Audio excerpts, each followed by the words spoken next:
as you know, I'm sure Tony Blinken will be having his confirmation hearing today, so I'll try to be quick and then we'll leave the field to him for the afternoon. Two things at the top. First of all, Secretary Kerry is in London today. He had a brief follow-up meeting with Omani Foreign Minister bin Alawi to continue the discussion they had yesterday about the foreign minister's recent trip to Tehran. The Secretary also participated in a discussion with entry and mid-level Foreign Service officers at Embassy London. He continues to stay in close touch with the team in Vienna and with interagency colleagues in Washington. Tomorrow he will depart for Paris, where he will have separate meetings with Saudi Foreign Minister Saud and French Foreign Minister Fabius on the Iran nuclear negotiations. Acting Deputy Secretary Sherman is in Vienna for the EU P5+1 talks, which began with a series of meetings, including U.S.-Iran bilateral discussions, P5+1 internal coordination sessions, and experts meetings. The Secretary will travel to Vienna later this week, but we haven't determined the day yet. More will come on that later.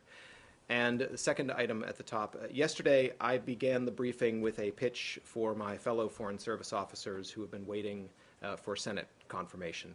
Secretary Kerry called in from London to his Chief of Staff, David Wade, and he asked me to come out here again this afternoon and do the same. The Secretary has been in continued contact with his former colleagues on Capitol Hill about this. It's very important to him. He needs to have his team, and he also feels it's important that these non-controversial nominees be confirmed before Thanksgiving as well. It's the right thing to do for them, for their families, and for America's interests. We're making some headway, and we're grateful for that. Again, yesterday, the Senate confirmed 5 more ambassadors, all career diplomats, including Marcia Bernakat to Bangladesh, Leslie Bassett to Paraguay, James Zumwalt to Senegal and Guinea-Bissau, Craig Allen to Brunei, and William Roebuck to Bahrain. We appreciate the efforts of leaders Reid and McConnell, and of course the work of Chairman Menendez and Ranking Member Corker in getting these ambassadors to work for the American people. But let me just highlight one of the most important positions for the State Department that is yet to be confirmed. Ambassador Arnold Chacon is our nominee for Director General of the Foreign Service and Director of Human Resources. He would be responsible for strengthening our workforce and the Foreign Service through professional development and recruitment and increasing diversity, as well as for the welfare of our people here and those staffing some of the highest risk posts across the world. He is greatly qualified to do so, serving in the Foreign Service since 1983, over 30 years. And he served in Western Hemisphere posts and here in Washington. He is a real star. He also happens to be the first Hispanic ever elevated to this position, which is important particularly for a secretary who wants a State Department that reflects all of our country. This matters for many reasons. Let's get Ambassador Chacon confirmed. Again, we're making progress. There are 55 State Department nominees waiting, 30 of whom are career Foreign Service officers. The vast majority of these remaining nominees could be confirmed quickly, en bloc.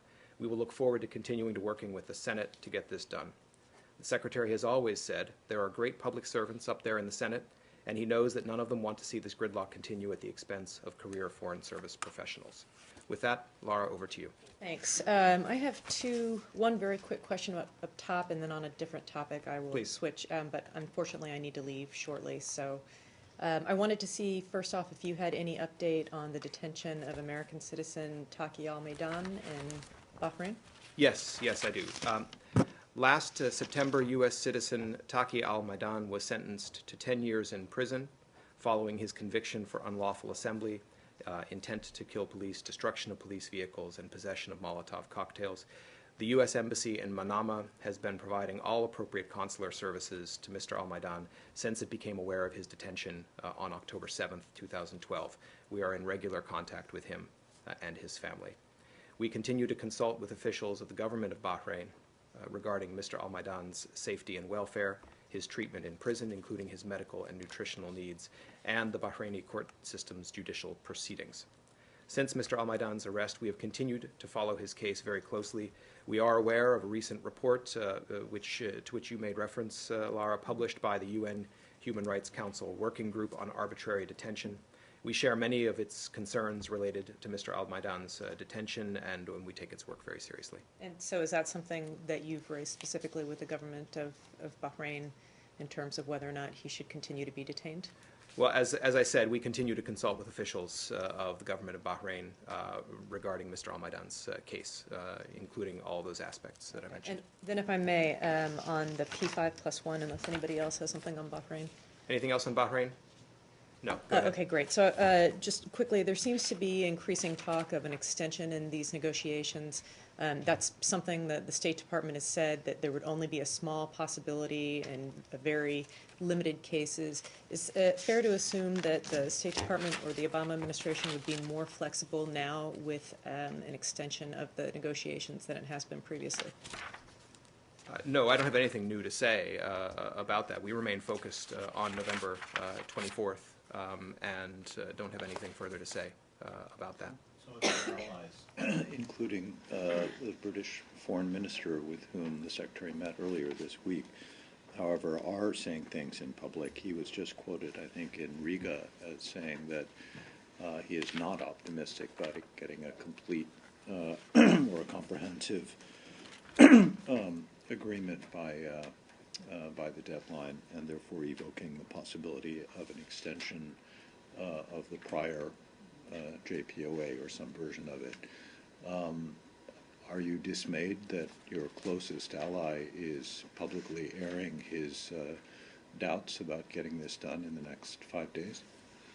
Well, I'm not going to express judgment on whatever the UK says for itself. Our hope remains to try to achieve an agreement by November 24th. We're not talking about an extension. When you say we're not talking about an extension, do you mean that your negotiators are literally not discussing the possibility of an extension with their Iranian or other counterparts, that there's no discussion of that whatsoever? As I said, we're focused on November 24th. We're not discussing an extension. Including in the negotiating room? Well, I'm not going to discuss what's happening in the negotiating room. I just want to make sure. I want to make sure it's not a. I want to make sure it's not a deliberately ambiguous statement. In other words, I want to understand if when you say we're not talking about an extension, that applies to the actual negotiations. Or if you're just saying you're not talking about it from the podium or publicly. Well, our position on this hasn't changed. It's so I'm repeating what I've had what my predecessors at the podium before they left on their travels have said, and that is we are focused on November 24th as the deadline. We are not having discussions about an extension. So there's no change. There's no difference to parse there. Can I move to Iraq? Anything else on Iran? But are you hopeful that you will be able to meet the November 24 deadline? Well, that's our hope. We're focused on the November 24th deadline. If there, of course, our team is on the ground. They are in active discussions bilaterally, multilaterally, but the readouts of that will come from them. I don't have anything to add. How much percentage we have reached? 90% or 95%? I'm not going to affix any kind of percentage number. We'll know it's done if we reach an agreement, but I'm not going to go beyond that. Do you still believe that it's possible to reach a comprehensive, arrangement by the deadline? No, that's why our team is there. Yes. Well, it could be there to, even if you no longer believe it to be. But no, that's possible. no. We consider that as achievable. You just made reference to it as an agreement, whereas the senior administration official who briefed, I think, on Monday pointedly avoided using that word. Yesterday, we had asked if you could check on why legally there's some technicality that means that a joint plan of action or a comprehensive joint plan of action maybe should not be called an agreement. Did you get an answer? Well, on I did check into that after the discussion yesterday. There are a lot of words that senior U.S. officials have used to describe what we're trying to achieve here: agreement, arrangement, deal, set of understandings, you name it. Officials are using these words colloquially, and they're all referring to the same document. Whatever you want to call it, it's not completed. But if we do end up getting it done, we expect that the proper name for this will be the Joint Comprehensive Plan of Action, and that's the way we view these different nouns. Why isn't it? And I understand the colloquial use of varying terms to describe that document if one is ultimately embraced by all sides. My question is, why isn't it an agreement?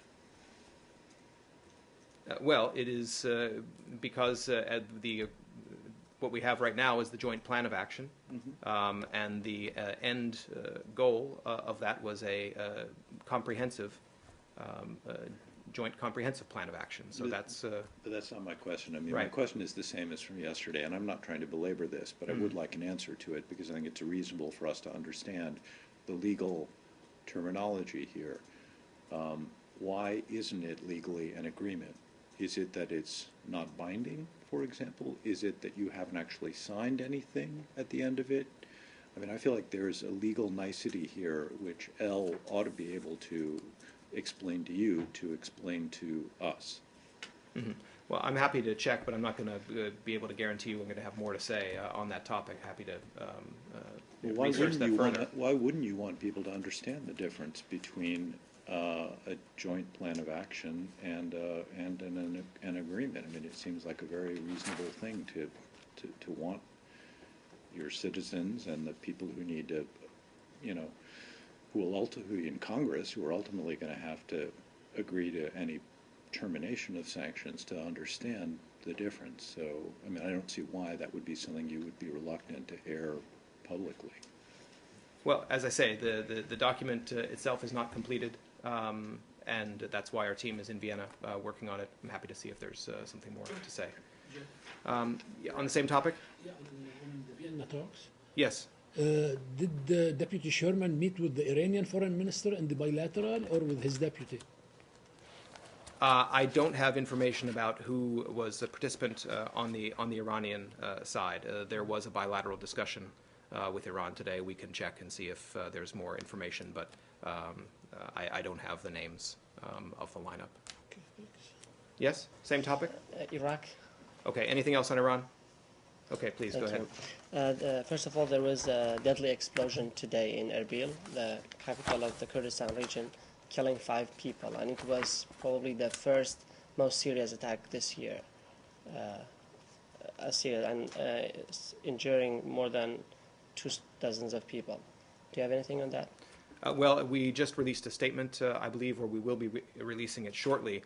The United States strongly condemns the continued terrorist attacks in Iraq, including the suicide car bomb attacks today in Basra and in the Iraqi Kurdistan region in front of the Erbil Provincial Council building that took a number of innocent lives. We extend our condolences to the families of the victims and hope for a rapid recovery for those who were injured. The Iraqi people are determined to stand against the violence and the horrific ideology of the Islamic State of Iraq and the Levant, and have successfully reclaimed their territory from ISIL at Mosul Dam, Rabia, Zumar, and other areas, including in recent days at Baiji.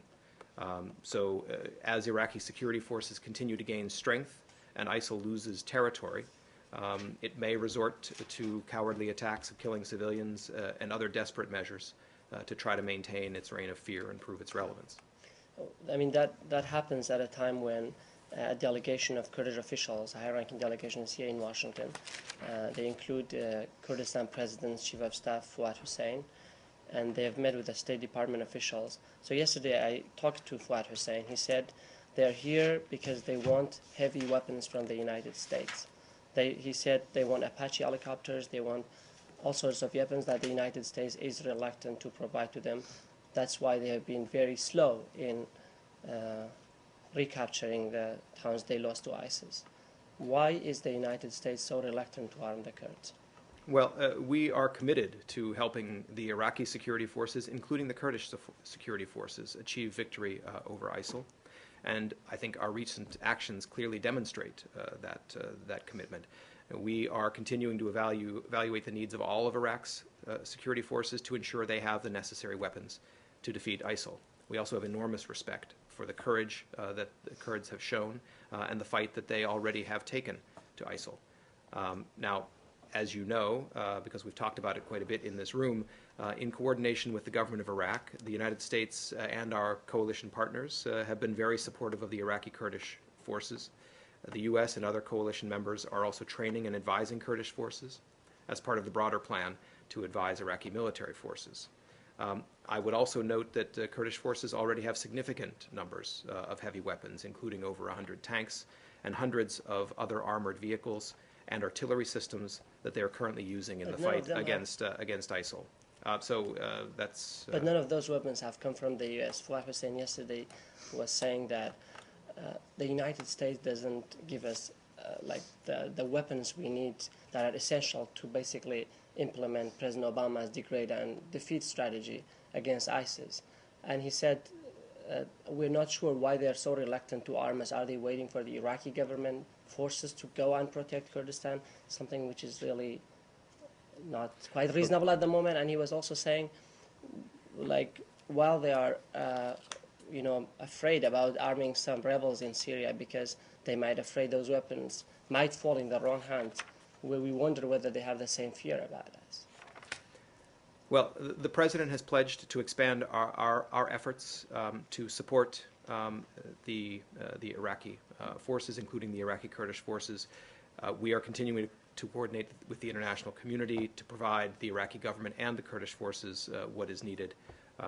And our policy in that respect hasn't changed. As I say, we have provided a large amount of support, weapons, materiel to Kurdish forces. We've detailed that in previous briefings here, and that remains our position. Anything else on Iraq? Yeah, I've got two quick follow-ups. Go ahead, Sorry, Lara, I and then we'll have to go ahead, Lara, and then we'll go to Ilhan. Just two quick follow-ups on Iraq. Further to my colleague's point, there was some discussion some months ago in this room about whether the United States would provide military aid directly to the Kurdish Peshmerga or whether it would go through Baghdad and it would be the government of Iraq and Baghdad that would allocate those resources.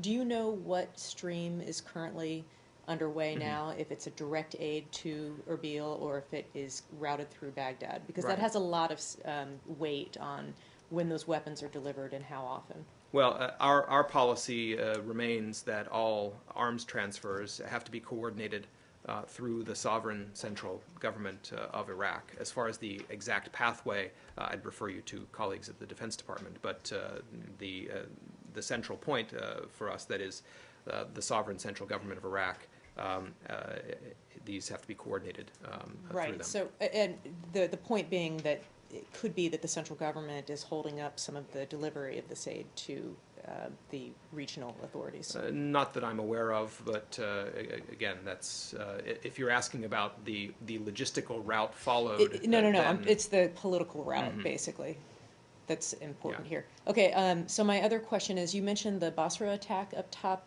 Yes. In conjunction with the Islamic State. Basra is really far down south. Are you meaning to make those attacks or attribute those attacks to the Islamic State? That would be a weird place. No, I didn't mean to give that impression. Okay. I think with respect to I was speaking to the fact that there were 2 attacks today, which we were condemning. I'm not speaking about attribution in particular in the case of Basra. I think that has just happened recently. We're trying to gather more information, but we don't have anything conclusive to state about the source of that at this point that I'm aware of. It would be pretty newsworthy if the Islamic State was down in Basra. Well, naturally. Yeah. Okay, Thanks. Ilhan. Today, Turkish President Erdogan stated that no-fly zone and buffer zone need to be established in Iraq as well, since 40% of Iraq is invaded by ISIL, I believe. Do you have any kind of planning for no-fly zone and buffer zone in Iraq? Well, I don't have anything new to announce.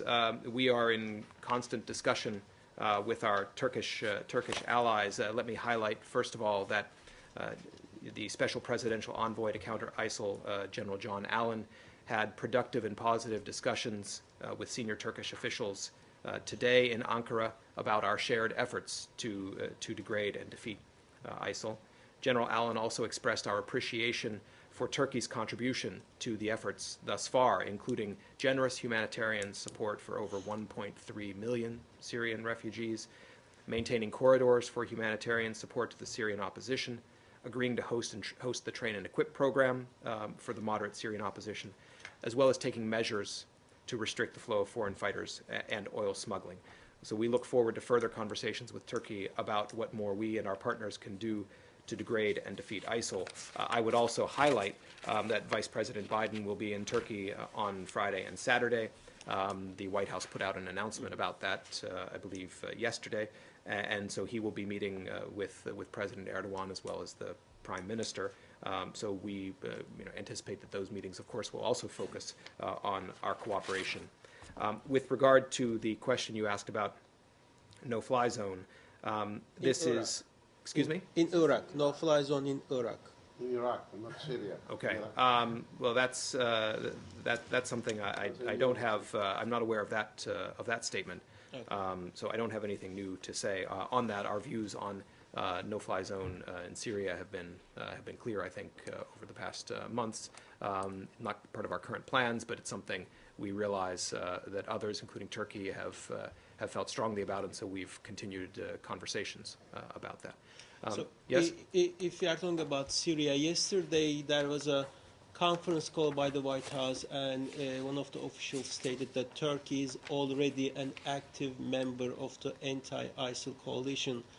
And today the President Erdogan again put forward no-fly zone and buffer zone with regards to Syria, and he said that until these conditions are met, Turkey's position regarding the coalition will not change.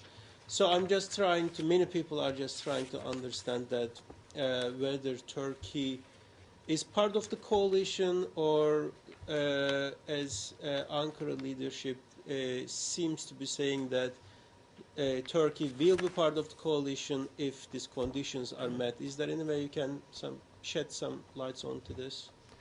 Well, I would let the Turkish government speak for themselves about how they want to describe their efforts. I will simply state, as I mentioned at the start of my response to your question, that General Allen was just in Ankara, that we have had ongoing discussions with Turkey, and we have expressed on many occasions our appreciation for Turkey's contribution to the efforts thus far, which have been in the humanitarian realm, also in stopping the flow of foreign fighters, in dealing with financing, and so forth. So these are areas where Turkey is playing an important role, also in its readiness to host train and equip efforts. So these are all topics where we continue to work with Turkey and will continue to work with them. Train and equip program. Do we have any kind of calendar when this program will start? Well, I think this was raised yesterday as well, and we spoke to this in a little bit of detail. Now, of course, this is a DoD implemented program, so if you were looking for a lot of detail about it, I would refer you there. But our partners in the region, particularly Saudi Arabia and Turkey, have offered a strong support to host and quickly stand up the program. The program is a long-term investment and one that takes some time on the front end for infrastructure, planning, logistics, and so forth. So I would refer you to the Department of Defense for more specific information. Do you have any one more, and then we're going to have to okay. move Do on. you have any update on Kobani? Some of the reports saying that the local forces are gaining some grounds against the ISIL. Right. We are aware of those reports. We continue to target our air power around Kobani because ISIL is concentrating its fighters and materiel in that area. So we're focused on degrading ISIL and that sanctuary. But as far as battlefield analysis, I don't have anything new to share on particular movements. Anything else on Iraq? One more. Kurdish delegation, are they meeting with anyone from this building? Is there anything you can tell us about what they're doing? Yes, just a second. They are.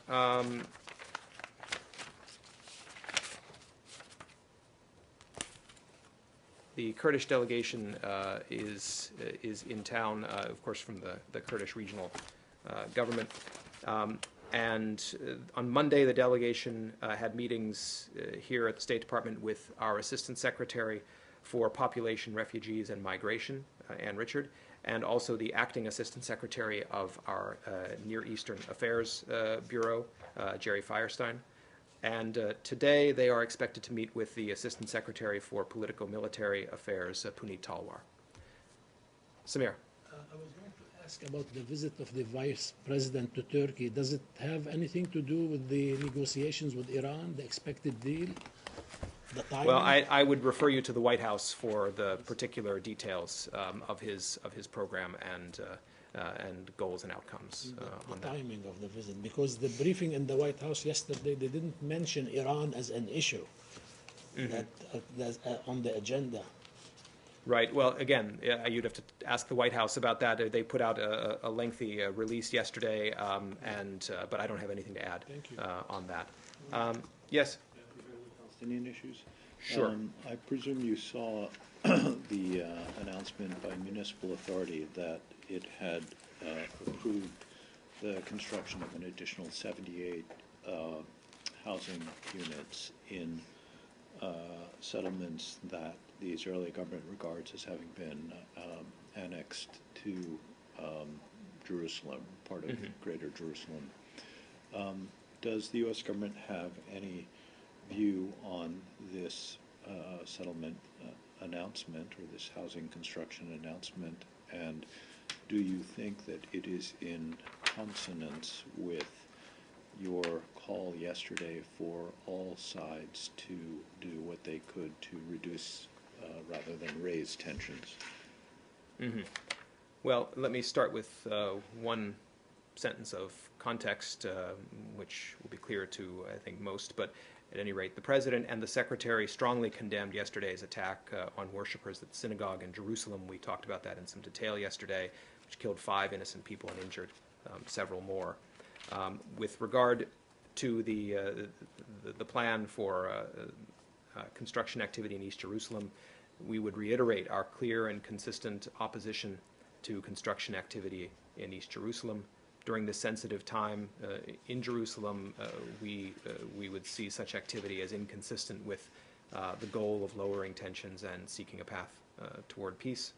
That's and our concerns are well known to Israel's leaders, and we continue to make those concerns known. To ask what is typically Matt's question, are there any consequences? His spirit is in the room. Is that what you're saying, Arshad? Are there any consequences to the Israeli government for acting directly in contravention of your publicly stated position and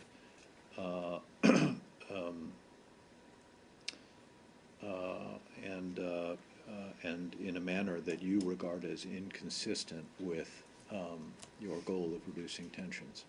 Are there any consequences for the Israeli government, or not particularly? Well, we remain in close contact with the Israeli leadership, and I mentioned yesterday the Secretary in particular was in touch with Prime Minister Netanyahu, and we continue to call on President Abbas, Prime Minister Netanyahu, and leaders on all sides to reduce tensions. I'm not going to get further down the road. Do you regard being in contact with the Israeli government as punitive for them? Well, I think our position on this is well known. It hasn't changed, and we continue to make that position known. Have you reiterated it to them today, and if so, at what level? I'm not going to get into the level of diplomatic discussions, but we continue to make our concerns about this issue known. Okay, but does that mean that you've made your concerns known about the latest announcement of the 78 units, or not? Well, I'm not going to give a tick-tock of every single diplomatic conversation we have with the Israeli government. If we haven't, we will. I just can't say with certainty that a meeting happened today. The announcement was made today. But certainly our view is known, and we will continue to make it known. Yes, Scott. Sorry, anything else on this topic? Same topic, please. Yes, you talked at length about house demolitions yesterday, so the risk of making you repeat yourself. There was a demolition today. Netanyahu promised further demolitions. He also said with a heavy hand we will restore security to Jerusalem. Do you see those actions and those words as escalatory, or at this point what we should expect? I'm not going to put a label on it, but as I've said in response to Arshad's question, we've made it clear that that all sides have to work together to lower tensions, and we believe that punitive home demolitions are counterproductive in an already tense situation. This is a practice, I would remind, that the Israeli government itself discontinued in the past, recognizing its effects. So I would say that once again that we believe this is a time for leadership and for all sides to take steps to calm tensions. Have they conveyed to you at all why they are resurrecting that practice then? I think they can speak for themselves about that. Yes, Scott. At a government hour hearing in the State Duma today, Foreign Minister Lavrov discussed President Obama calling Russia a principal threat to the world. He said, quote, "The first time I took note of the listing of the threats that President Obama took the liberty of doing was when I spoke at the UN General Assembly. Sometime later, talking to John Kerry not so long ago, I asked him what it was supposed to mean. He said, 'Forget about it.'" End quote. Foreign Minister Lavrov went on to say that Secretary Kerry suggested that the Russians forget about it, principally because the Secretary was interested in discussing the P5+1 nuclear deal and North Korea. Is that the opinion of the State Department? Well, that is an incorrect characterization, and we've seen, naturally, the reports of Foreign Minister Lavrov's comments. It's unfortunate that these reports indicate the Foreign Minister has incorrectly characterized the private diplomatic discussions between himself and Secretary Kerry. As we've said repeatedly, we will continue to work with Russia on areas where we agree, while standing firmly against Russia's violations of international principles and the sovereignty of other nations. But that characterization is incorrect. So Secretary Kerry believes that Russia is a principal threat to the world? Well, of course, the Secretary supports the President's statements regarding Russia, and he didn't indicate otherwise in his conversation. Anything else on this topic? No. Go ahead, please.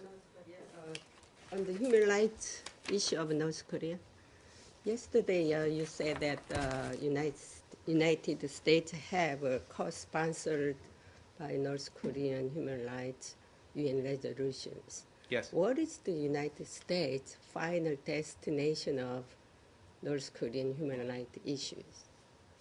I'm sorry, what is it? What is our final Destinations of North Korean human rights issues? Well, you will have noticed that the United Nations General Assembly yesterday, Third Committee, passed a resolution on the situation of human rights in the DPRK. We think this resolution sends a clear message from the international community that the DPRK's egregious violations of human rights are not going unnoticed by the international community, and that those most responsible must be held accountable. So we've co-sponsored this resolution in the Third Committee every year since 2003, and we did so again this year. So we continue to work with the international community to sustain attention, international attention on the deplorable human rights situation in North Korea, and to seek to find ways to advance accountability for the serious violations that have been and that continue to be committed. Will the United States bring North Korean leader Kim Jong-un to International Criminal Court? Well, I don't have anything to say on that. We are in the process of discussing with Security Council colleagues possible next steps in the Council, but again, this is a vote in the Third Committee of the General Assembly. Presumably it then goes to the full General Assembly, but I don't have anything further to announce with respect to action beyond that. So we'll let the UN General Assembly do its work at this stage. So you said the court not has been held, so that means we'll be taking him to the court, like International Criminal Court. I'm sorry, what? So you said that yesterday court not been held. That doesn't mean anything. Well, I'm not going to speak to issues related to the International Criminal Court. That's what I'm saying is that the General Assembly, the Third Committee of the General Assembly, has voted on this resolution. My understanding is that the full General Assembly would address it. So what would happen after that is something that we'll wait to see once the General Assembly has completed its work. Yes, Thanks. Michael. Jeff, I have a question on Cyprus. Your ambassador in Nicosia, Mr. John Koenig, addressed last Friday the provocations by Turkey. He gave an interview to the Cyprus Broadcasting Corporation, and he said, and I quote, okay, Barbaros, as you know, Barbaros is the ship that the Turks sent to the Cyprus exclusive economic zone. Barbaros is in violation of the UN's law of the sea and international conventions. This is what your ambassador in Nicosia said. Do you share this statement? Do you agree with this statement? I haven't seen the statement you're talking about, so I'm not going to. Can you take the question and speak with him and answer to us Well, tomorrow? look, we've talked about this at some length in this room. The United States recognizes the Republic of Cyprus's right to develop its resources in its exclusive economic zone. The United States continues to support strongly the negotiation process conducted under UN good offices to reunify the island into a bi-zonal, bi-communal federation. And we continue to believe that the island's oil and gas resources, like all of its resources, should be equitably shared between both communities in the context of an overall settlement. I don't have anything further to Okay, to but say just on that. please take this question. Well, I'm not. He's saying something else this time. Again, what I've stated here is our view on this. I don't have anything further to add at this point. Yes, go ahead. Yes. I believe that they responded to the resolution yesterday by saying that they're threatening more nuclear tests. Do you have any response to that? Again, we take very seriously the human rights situation in North Korea. That is not the only issue related to North Korea and its activity, unfortunately. Naturally, denuclearization is a top priority with respect to North Korea. So I'm not familiar with that statement, but it would certainly be unfortunate to threaten with that kind of activity in response to the legitimate focus on North Korea's human rights situation by the international community. Anything else on North Korea?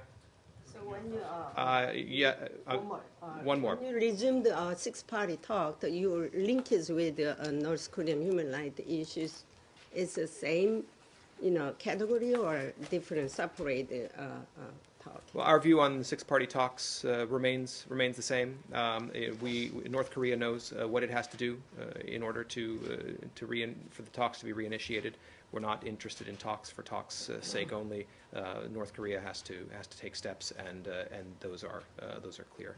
Arshad, you wanted to ask about Burkina Faso? Yeah, I'm sure you will have seen that the military officer has now been named Prime Minister. Is that a good move? Again, I don't want to put a label on that. I think I would stand by what we said yesterday about the transition in Burkina Faso.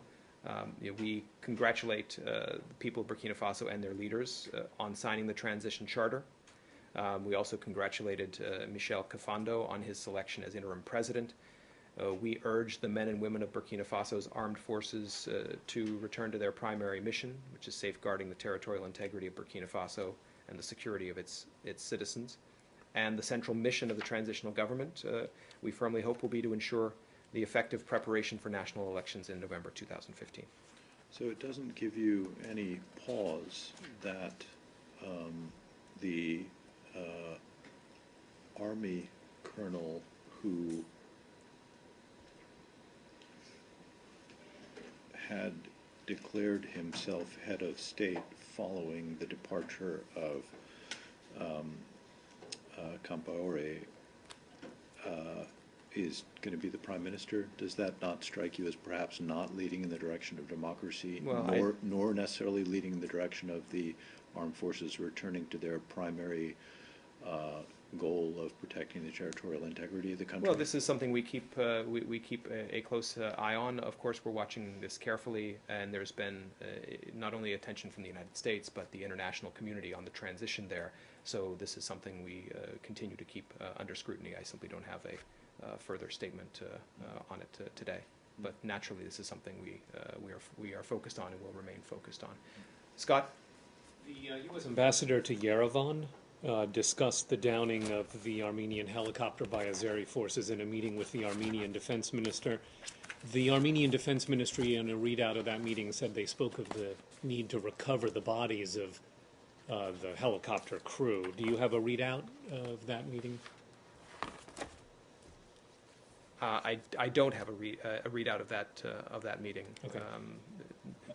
What's the nature of your question? Well, okay, that was the nature of my first question. The OSCE monitors on that border have been unable to visit the crash site of the Armenian helicopter that was shot down. Is that something that the United States is working to encourage? Well, we understand that there may have been refusal of access to an OSCE representative. Would refer you to the OSCE for further details on that. Our position on the helicopter shoot-down remains, though.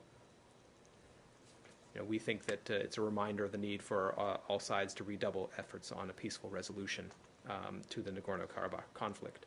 I don't have anything beyond that. Yes, Goyal. Two questions, sir. One on India. As far as U.S.-India relations are concerned, many high-level visits are taking place from the U.S. to India. Could you talk about those visits now? Well, on November 17th, Undersecretary Rick Stengel participated in the U.S.-India Higher Education Dialogue, an annual bilateral event that identifies areas for exchange and strategies for partnership in the field of education. This provided a platform for collaboration among academics, the private sector, and government. On November 18th, Undersecretary Stengel and Assistant Secretary Charles Rivkin participated in the India-U.S. Technology Summit. This is India's 20th annual technology summit and the first time that the United States has participated as a partner country.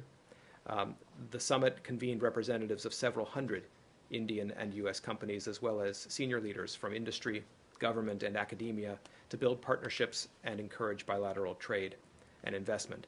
And today and tomorrow, that is November 19th and 20th, Undersecretary Rose Gottmuller is in India to co-chair the U.S.-India Strategic Security Dialogue with Foreign Secretary Sujata Singh. The Undersecretary will also meet with other Indian counterparts on matters of international security, so clearly there is a lot happening in our bilateral relationship. And second, as far as Afghanistan is concerned, foreign workers, especially the Indian workers there, are being targeted, and somebody somehow wants them to be out of Afghanistan because India has invested billions of dollars in rebuilding Afghanistan. Now, under the new government in Afghanistan, how can you assure that those workers, not only Indians but foreign workers, will be protected? Well, I don't have any particular information about the situation that you describe. Naturally, that would seem to be a bilateral issue for the Afghan and Indian leadership to address in the first instance.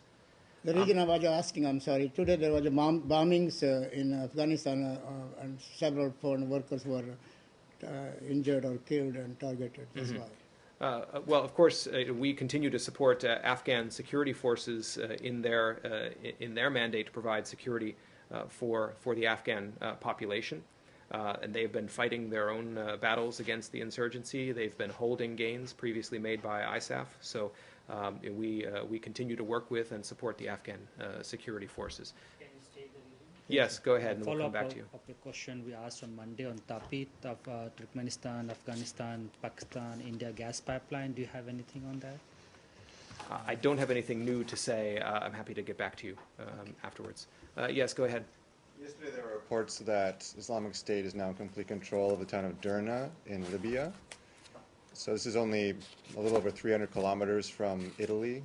Will General Allen be discussing Islamic State and the Mediterranean coast when he travels to Italy? Well, let me mention a couple of things with regard to Libya. First, The UN Special Representative of the Secretary General, Bernardino Leon, announced this morning that a ceasefire had been negotiated in Benghazi. We welcome this announcement and the reports that the parties are adhering to the ceasefire.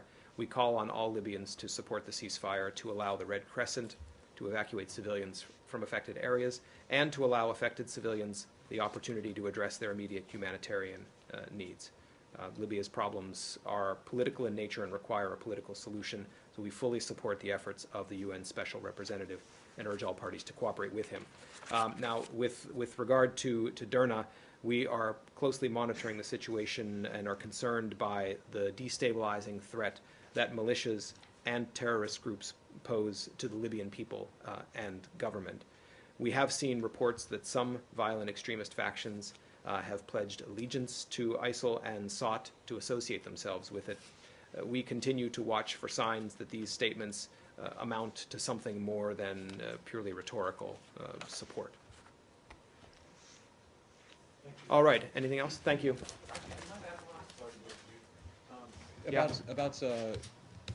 And I know yesterday you were talking about promoting dialogue between the protesters in Hong Kong and the government of China, but it seems like the news from the last week hasn't been very positive in terms of dialogue, and I was wondering how confident you are that dialogue will bring a viable solution to the situation.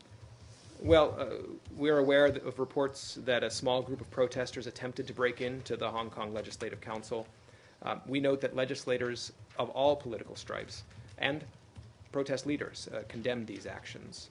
We continue to call for protesters to express their views peacefully and for Hong Kong's authorities to exercise restraint. Thanks.